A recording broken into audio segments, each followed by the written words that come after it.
दोस्तों आज हम लोग बात करने वाले हैं यूरिक एसिड के बारे में। आम सी सुनने वाली हेल्थ प्रॉब्लम्स में यूरिक एसिड की समस्या भी शामिल है। अगर एड़ियों और जोड़ों में लगातार दर्द रहता है तो इसका कारण यूरिक एसिड हो सकता है। अगर इसे कंट्रोल ना किया जाए तो यह गाउट गठिया की समस्या भी बन सकती है। यूरिक एसिड क्या है, सबसे पहले इसे जान लेते हैं। जब किडनी शरीर में बनने वाले यूरिक एसिड को ठीक से फिल्टर कर यूरिन के रास्ते बाहर नहीं निकाल पाती तो यह एसिड क्रिस्टल के रूप में जोड़ों में ही जमा होने लगता है। इसी वजह से जोड़ों में दर्द और पैरों में सूजन दिखने लगती है। यूरिक एसिड क्यों बढ़ता है इसे भी जान लेते हैं। ज़्यादातर हेल्थ प्रॉब्लम का कनेक्शन हमारे लाइफ स्टाइल से ही है और यूरिक एसिड बढ़ने का कारण भी खराब लाइफ स्टाइल ही है। जो लोग अपनी डाइट में प्रोटीन की मात्रा बहुत ज़्यादा ले रहे हैं और बाकी तत्व कम तो शरीर में इनका लेवल गड़बड़ा जाता है। जंक फूड खाना, पानी कम पीना और फिजिकल एक्टिविटी न करना आदि इसकी मुख्य वजह है। एक शोध के अनुसार फ्रुक्टोज और चीनी युक्त पेय पदार्थों से भी यूरिक एसिड बढ़ता है। फ्रुक्टोज यानी फलों में पाया जाने वाला नेचुरल शुगर। अधिक फैट वाले डेयरी प्रोडक्ट्स भी यूरिक एसिड को बढ़ाते हैं, जबकि कम वसा वाले डेयरी प्रोडक्ट्स, सोया और विटामिन सी वाले आहार भी यूरिक एसिड के स्तर को कम करते हैं। यूरिक एसिड के लक्षण कौन कौन से हैं उसे जान लेते हैं। पैर के अंगूठे में दर्द होना, जोड़ों में छोटी छोटी सख्त गांठों का बनना और ऊपरी त्वचा का रंग बदलना, बार बार यूरिन आना और रंग मटमौला होना, जोड़ों में दर्द और सूजन, पैरों और एड़ियों में तेज दर्द, तलवों का लाल होना, ज़्यादा प्यास लगना और बुखार होना। यूरिक एसिड को कंट्रोल कैसे करें?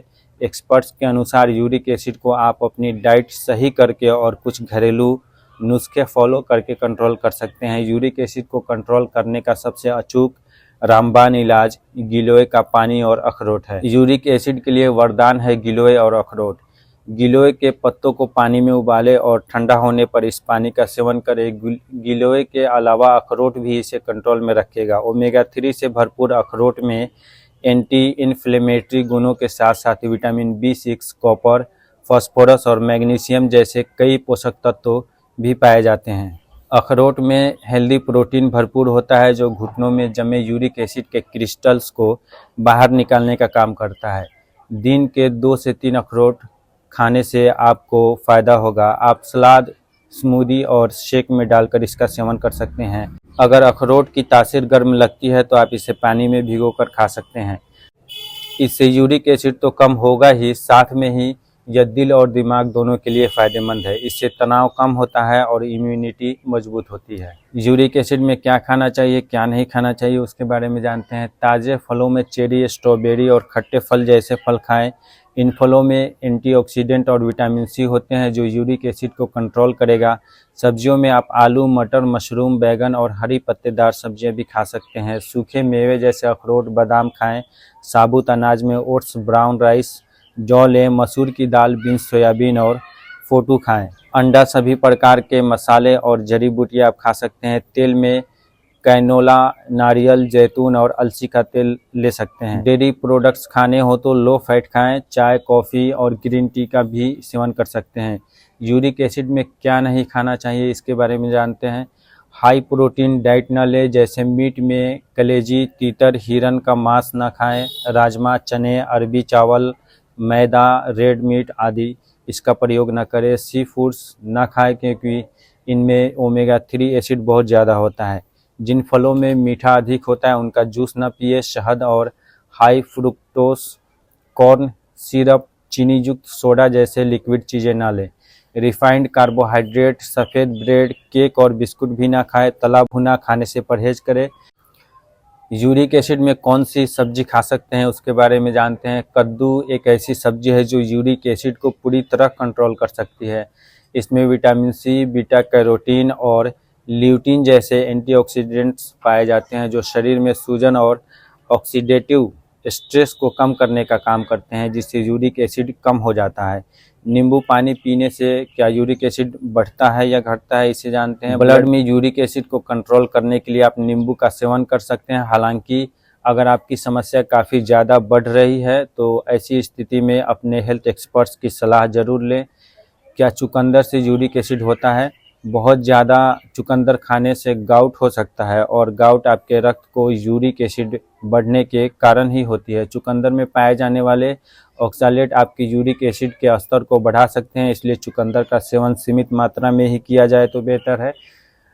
गुड़ खाने से क्या बढ़ता है या घटता है, इसे जान लेते हैं। गठिया और हाई यूरिक एसिड वाले लोगों को गुड़ का सेवन करने से बचना चाहिए। भले ही गुड़ में प्यूरिन नहीं होता है, लेकिन इसमें फ्रुक्टोज भरपूर होता है और फ्रुक्टोज हाई यूरिक एसिड के रोगियों के लिए बहुत नुकसानदायक होती है। चाय क्या फ़ायदा करता है या नुकसान करता है? चाय में कैफीन होता है, जिसके कारण शरीर में पानी की कमी हो सकती है। ऐसे में यूरिक एसिड की समस्या भी बढ़ सकती है। मूली क्या फ़ायदा करता है या नुकसान? मूली खाने से आपको प्राकृतिक रूप से बढ़े हुए यूरिक एसिड को कम करने में मदद मिल सकती है। यह सर्दियों में गठिया और गाउट के रोगियों के लिए एक रामबाण औषधि साबित हो सकती है। लहसुन फ़ायदा करता है या नुकसान? यूरिक एसिड के समस्या को कम करने में लहसुन खाना बहुत फ़ायदेमंद माना जाता है। लहसुन खाने से यूरिक एसिड कम होता है और गठिया और जोड़ों के दर्द से भी राहत मिलती है। ज़्यादा से ज़्यादा पानी पिए, कम से कम दिन का 3 लीटर पानी जरूर पिए, इससे सारी गंदगी यूरिन से बाहर निकलेगी। विटामिन सी से भरपूर चीज़ें खाएं। इन फलों में एंटीऑक्सीडेंट और विटामिन सी होते हैं जो फ़ायदेमंद हो सकते हैं। सलाद में आधा या एक नींबू खाएं या पानी में नींबू निचोड़ कर पिए। एक्सपर्ट्स की माने तो अगर आप हर दिन 500 मिलीग्राम विटामिन सी लेते हैं तो यूरिक एसिड 2 महीने के अंदर ही कम हो जाएगा। यूरिक एसिड की वजह से गठिया की परेशानी हो गई है तो बथुए के पत्तों का जूस सुबह खाली पेट पिए और उसके 2 घंटे बाद तक कुछ ना खाएं। रोज़ाना सुबह 2 से 3 अखरोट खाएं। गिलोय का पानी पिए। अजवाइन का सेवन रोज़ाना करें, इससे भी यूरिक एसिड की मात्रा कम होगी। याद रखें ये बात, जो या तो नुकसान कर सकते हैं या फ़ायदा। आप यूरिक एसिड की दवा खा रहे हैं लेकिन खान पान से जुड़ा परहेज नहीं कर रहे हैं तो यूरिक एसिड रोग ठीक नहीं होगा। इस बीमारी को आप अपने खान पान के जरिए ही कंट्रोल में रख सकते हैं। याद रखिए, यूरिक एसिड की परेशानी आपके डाइट पर ही निर्भर करती है। इसके अलावा योग, सैर व हल्की फुल्की एक्सरसाइज पर जोर दें। 30 से 45 मिनट हल्की फुल्की एक्सरसाइज करें। स्ट्रेस लेने से बचे। योग व मेडिटेशन का सहारा ले। रोग अपने आप ही कंट्रोल में आ जाएगा। अगर फिर भी फ़र्क ना दिखे तो चिकित्सक से सलाह ज़रूर लें। तो दोस्तों, ये वीडियो आपको अच्छी लगी हो, लाभकारी लगी हो तो वीडियो को लाइक करें, चैनल को सब्सक्राइब करें और दूसरे लोगों तक शेयर भी करें ताकि दूसरे लोग भी इससे फ़ायदा उठा सके। दोस्तों वीडियो को अंत तक देखने के लिए आप सभी का बहुत बहुत शुक्रिया।